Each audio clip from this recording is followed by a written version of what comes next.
अपघातांबाबत जनजागृती करण्यासाठी सिंधुदुर्ग नगरीत रस्ता सुरक्षा अभियान राबवण्यात येते। या अभियानाचा प्रारंभ जिल्हा परिषदेचे मुख्य कार्यकारी अधिकारी प्रजित नायर, निवासी उपजिल्हाधिकारी मचिंद्र सुकटे, अप्पर पोलीस अधीक्षक ऋषिकेश रावले, उपप्रादेशिक परिवहन अधिकारी नंदकिशोर काळे, सार्वजनिक बांधकाम विभागाचे कार्यकारी अभियंता अजय कुमार सर्वगोड, जिल्हा आरोग्य अधिकारी डॉक्टर सईद हुरी, शिक्षणाधिकारी प्रदीप कुमार कुडाळकर, सिंधुदुर्ग परिवहन विभाग नियंत्रक अभिजित पाटील, वाहतूक पोलीस निरीक्षक रिजवाना नदाफ, सहाय्यक पोलीस निरीक्षक मनीष कोलटकर, महामार्ग पोलीस निरीक्षक सावंत, उपप्रादेशिक परिवहन अधिकारी केतन पाटील या मान्यवर अधिकाऱ्यांच्या उपस्थितीत रस्ता सुरक्षा अभियानाचा शुभारंभ झाला। नव्याने सुरू झालेल्या उरण रेल्वे स्थानकाच्या बाहेर दिव्यांगांच्या रॅम्पसमोर दुचाकी उभ्या केल्या जात असल्याने दिव्यांगांना अडचणी निर्माण होत आहेत। त्याचप्रमाणे स्थानकाकडे जाणाऱ्या मार्गावरच दुचाकी उभ्या केल्या जात असल्यामुळे प्रवाशांची देखील गैरसोय होते। याकडे प्रशासनाने लक्ष देऊन कारवाई करावी अशी मागणी होते। सावंतवाडी शहराच्या सौंदर्यात भर घालणाऱ्या मोती तलावामध्ये मगरीचे दर्शन घडले आहे। या विहंगम तलावावर विरंगुळा मिळावा म्हणून नागरिकांची नेहमीच वर्दळ असते। तलावातील पाण्यात पानकावळे, पानमांजर यांचा नेहमी विहार होतो। आता मगर दिसल्यामुळे नगरपालिकेने योग्यच खबरदारी घ्यावी अशी मागणी नागरिकांमधून होते।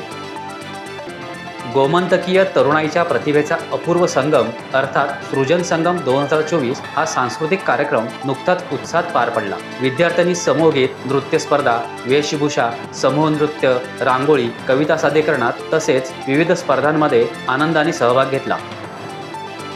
दोडामार्ग तालुक्यातील साटेली गावात गेल्या अनेक शतकांपासून चालत आलेली देवतांची वार्षिक धालोत्सव परंपरा आजही जोपासली जाते। 5 दिवसांच्या पारंपरिक धालोत्सवात देवतांना गाराणे घातले जाते। महिला भगिनी दोन्ही बाजूनी रांगेत उभे राहून पारंपरिक गीत सादर करतात। जागरण, मान शिंपणे, सावज करणे, विवाह सोहळा असे उपक्रम या निमित्ताने आनंदाने होतात। रात्री अपरात्री दोडामार्ग बाजारपेठेत रस्त्यावर बसलेल्या जनावरांमुळे अपघात होऊ नयेत याकरता सामाजिक कार्यकर्ते विवेकानंद नाईक यांनी जनावरांच्या गळ्यात रेडियम बेल्ट बांधण्याची मोहीम हाती घेतली, जेणेकरून अपघात होणार नाहीत आणि जनावरे देखील जखमी होणार नाहीत याकरता हा उपक्रम राबवला जातोय असे नाईक यांनी सांगितले। कळंबोलीतील सुधागड एज्युकेशन सोसायटीच्या मराठी प्राथमिक विद्यालयातील महिला शिक्षकांनी भगवी वस्त्रे परिधान करून प्रभू श्री रामचंद्राचा गजर केला। या महिला कर्मचाऱ्यांनी प्रभू श्री रामचंद्रांवर गीत सादर केले। मुख्याध्यापिका हेमलता पाटील यांनी या उपक्रमाचे आयोजन केले होते।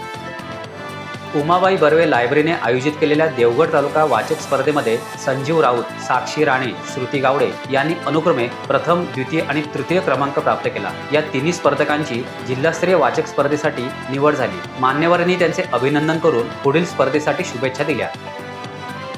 उरण शहरात स्वच्छता अभियान राबवले जात असून या अभियानामध्ये विद्यार्थी आणि सफाई कर्मचाऱ्यांकडून अधिकारी सफाई करून घेताना दिसतात, मात्र स्वतः मुकादमाची भूमिका घेत असल्याचे पाहायला मिळते।